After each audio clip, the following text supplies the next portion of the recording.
Hello students, Raymond Commerce. Question number 9 from chapter 5. Prepare an accounting equation on the basic of the following transaction. तो निम्नलिखित लेन देनों से आपको एक लेखा समीकरण तैयार करनी है, यानी कि अकाउंटिंग इक्वेशन तैयार करनी है। तो फर्स्ट एंट्री है स्टार्टेड बिजनेस विद कैश 70,000। 70,000 रुपये से इसने अपना बिजनेस स्टार्ट किया है। तो यहाँ पर एंट्री करेंगे, पर्टिकुलर में फर्स्ट एंट्री लिखी जाएगी स्टार्ट बिजनेस।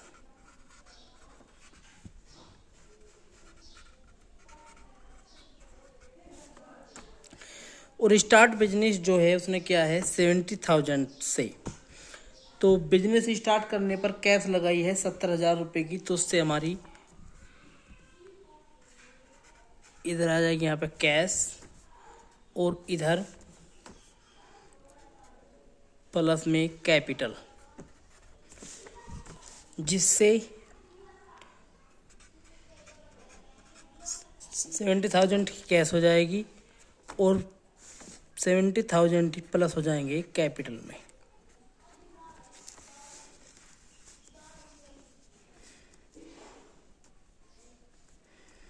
और यहाँ पर ओल्ड बैलेंस लिख लीजिए या न्यू इक्वेशन। ओल्ड बैलेंस में ये आएगा 70,000 और यहाँ पर भी 70,000। इसके बाद अगली एंट्री है हमारी क्रेडिट परचेज ऑफ गुड्स 18,000। 18,000 रुपये का माल उधार परचेज किया गया है। तो उधार माल परचेज करने पर कैश पर कोई इफेक्ट नहीं पड़ेगा, लेकिन उधार माल परचेज करने पर हमारे पास आएगा गुड्स। तो कैश के साथ इस बार प्लस हो जाएगा यहाँ पर गुड्स और इधर प्लस हो जाएंगे कैपिटल के साथ क्रेडिटर्स। तो यहाँ पर एंट्री लिखेंगे second credit purchase of goods. अब कैश पर कोई इफेक्ट नहीं पड़ेगा, तो इसमें प्लस कर देंगे यहाँ पर 0 और गुड्स में प्लस कर देंगे 18,000, क्योंकि 18,000 का हमारे पास गुड्स आया है। और क्रेडिटर्स में प्लस हो जाएंगे 18,000, क्योंकि 18,000 का उधार माल परचेज किया है और कैपिटल पर इसका कोई इफेक्ट नहीं पड़ेगा। तो ओल्ड बैलेंस हो गया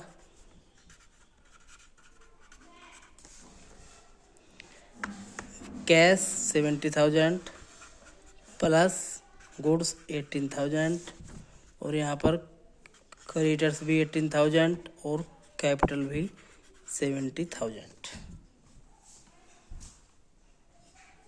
इसके बाद payment made to creditors in full settlement 70,500।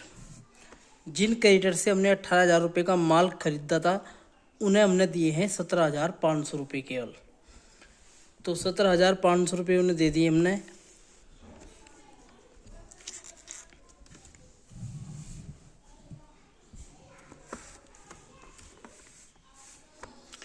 तो यहाँ पर लिखेंगे थर्ड एंट्री और यहाँ पर लिखेंगे payment to creditors. Payment to creditors, किसी भी क्रेडिटर्स को पेमेंट करने पर हमारे पास से कटेगी कैश 70,500 की, प्लस गुड्स पर कोई इफेक्ट नहीं पड़ेगा इसका। बराबर यहाँ पे क्रेडिटर्स घट जाएंगे 18,000 से ही। अब 18,000 से क्रेडिटर्स क्यों घटे? क्योंकि इसके 18,000 रुपये थे और 17,500 में फुल सेटलमेंट हमने कर दिया, तो हमारी क्रेडिटर्स 18,000 के घटेंगे, क्योंकि वो हमसे 18,000 रुपये की बजाय उसने 17,500 लिए, लेकिन पूरे के पूरे क्रेडिटर्स के लिए फुल सेटलमेंट हो गया है। ऐसा करने पर 17,500 हमने दिए थे, हमारे पास थे उसके 18,000 रुपये। तो 500 रुपये का हमें जो है बेनिफिट हुआ। तो बेनिफिट जो है या प्रॉफिट हुआ 500 का, ये ऐड हो जाएगा प्लस में कैपिटल में, क्योंकि कोई भी प्रॉफिट कैपिटल में प्लस हो जाता है और कोई भी लॉस कैपिटल में से घट जाएगा। तो ओल्ड बैलेंस हो गया हमारा 70,000 में से हम घटाएंगे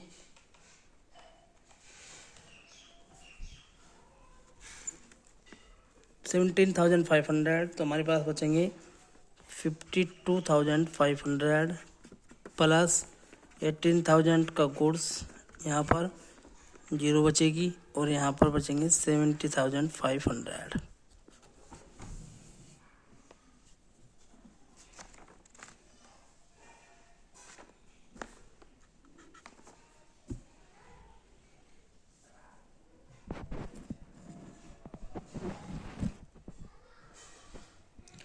इसके बाद purchase of machinery for cash 20,000, 20,000 रुपये की हमने नगद मशीनरी खरीदी है। तो यहाँ पर एंट्री लिखेंगे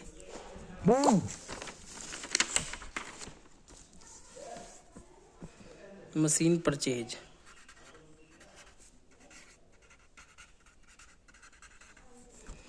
$20,000 की। तो इससे नगद खरीदी तो कटेगा कैश 20,000 का, और प्लस गुड्स पर कोई इफेक्ट नहीं पड़े, और प्लस गुड्स में हमें एक और ऐड करना पड़ेगा इस बार मशीन, क्योंकि मशीन हमारी एसेट्स है 20,000 की। इधर क्रेडिटर्स पर इसका कोई इफेक्ट नहीं पड़ेगा, और प्लस कैपिटल पर भी कोई इफेक्ट नहीं पड़ेगा। तो ओल्ड बैलेंस हो गया 32,500 प्लस 18,000 प्लस 20,000, और इधर यहाँ पर 0 प्लस 70,500। इसके बाद depreciation on machinery 2,000, depreciation on machinery 2,000। Depreciation का मतलब होता है किसी भी संपत्ति में जो हम उसका यूज करते हैं, किसी भी एसेट्स को, तो उसके मूल्य में जो गिरावट होती है, या जो उस संपत्ति में गिरावट होती है और गिरावट के कारण उसके मूल्य में जो कमी होती है, उसे बोलते हैं डेप्रिसिएशन।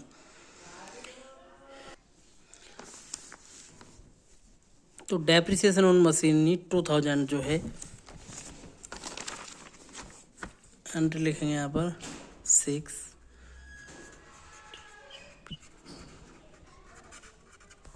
Depreciation on machine.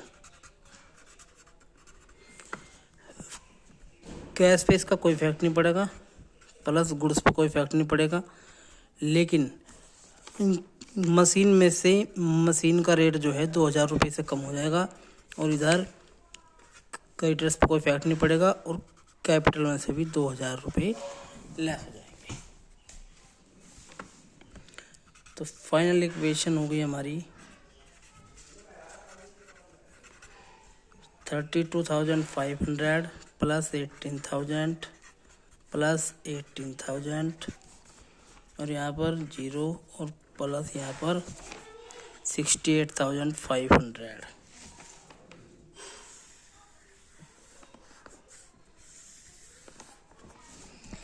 दोनों साइडों का टोटल इक्वल होना चाहिए। यदि इक्वल नहीं है तो हमारी इक्वेशन में कहीं ना कहीं कुछ ना कुछ गलती हुई है।